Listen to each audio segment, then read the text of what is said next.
to the podium for the Missing Man table. We have your attention, please.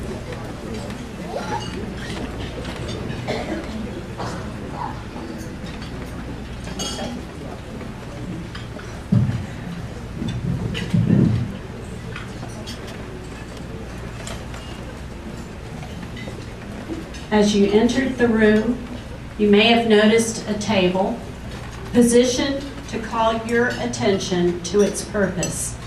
It's reserved to honor our missing loved ones. Set for 6, the empty places represent Americans who were or are missing from each of the 5 services: Army, Navy, Marine Corps, Air Force, Coast Guard, and civilians, all with us in spirit. Some here were very young when the Vietnam War began. However, all Americans should never forget the brave men and women who answered our nation's call and served the cause of freedom in a special way. I will explain the meaning of the special table, and please join with me for a moment of silent prayer at the end. The table is round to show our everlasting concern. The cloth is white, symbolizing the purity of the motives of the men and women when answering the call to duty. The single red rose reminds us of the lives of these men and their loved ones and friends who keep the faith while seeking answers. The red ribbon symbolizes our continued determination to account for them. A slice of lemon reminds us of the bitter fate of those captured and missing in a foreign land. A pinch of salt symbolizes the tears of our missing and their families who long for answers after decades of uncertainty.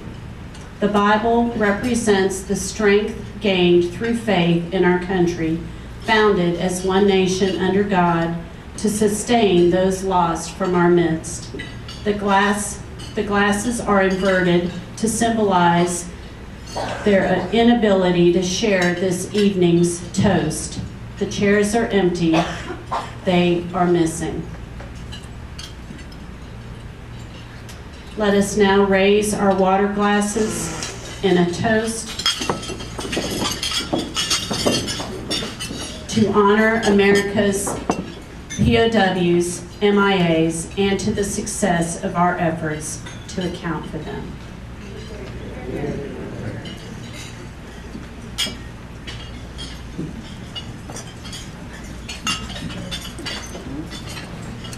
I have a number of pieces of information. One of them is an information card like this. It's two-sided. It has the schedule for tonight's banquet and then also tomorrow's ceremony at the Vietnam Veterans Memorial. And that'll help you understand a little bit about some of the people who will be speaking. I'd like to also introduce a couple of the dignitaries that we have here with us. Some of the other dignitaries whom I don't introduce right now will be saluted in just a few minutes for their organization's sponsorship of this weekend. But I want to begin by welcoming a tremendous friend to Sons and Daughters in Touch.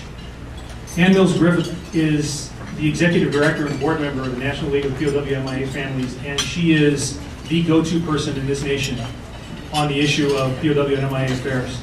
And Ann, please take a stand. Ladies and gentlemen, please welcome Ann.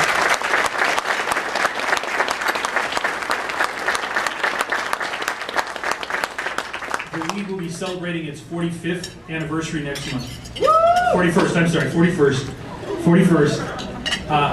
41st anniversary next month, and it's vitally important that we support the efforts that they are performing, and it's a privilege and an honor for us to have you here tonight. Thank you very much. I'd also like to introduce Ruth Stonecipher. Ruth is the National President of Gold Star Mothers. She is here representing all the Gold Star mothers from World War II through the present day. Ruth, please stand.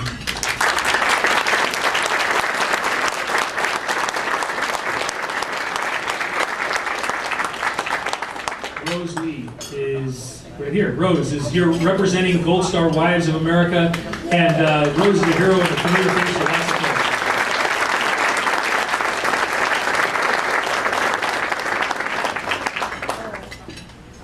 And with that, I'd like to ask Jim Sampers, one of the SDIT board members, to come forward. We have a special way that we're going to thank the organizations that helped us financially make this event happen this weekend. And Jim's going to introduce these organizations to you and their representatives, and then we have a special gift for each one of them. So Jim Sampers, please. And if we can have Fred Burns and Holly and John Rowland and Rick Sanders and Brian, please come up and stand here off to the stairs.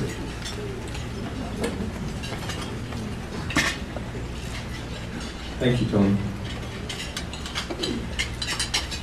SDIT would like to thank the sponsors for helping make this 20th anniversary gala possible. 5 organizations are listed as patron sponsors, and each is here to share a few words about their commitment to Sons and Daughters in Touch. SDIT is honored by the support and would like to present them with a small gift of appreciation. Representing the Veterans of Foreign Wars, America's oldest major veterans organization, here's Fred Burns, Director, Administration and Operations, VFW Washington Office, retired Marine.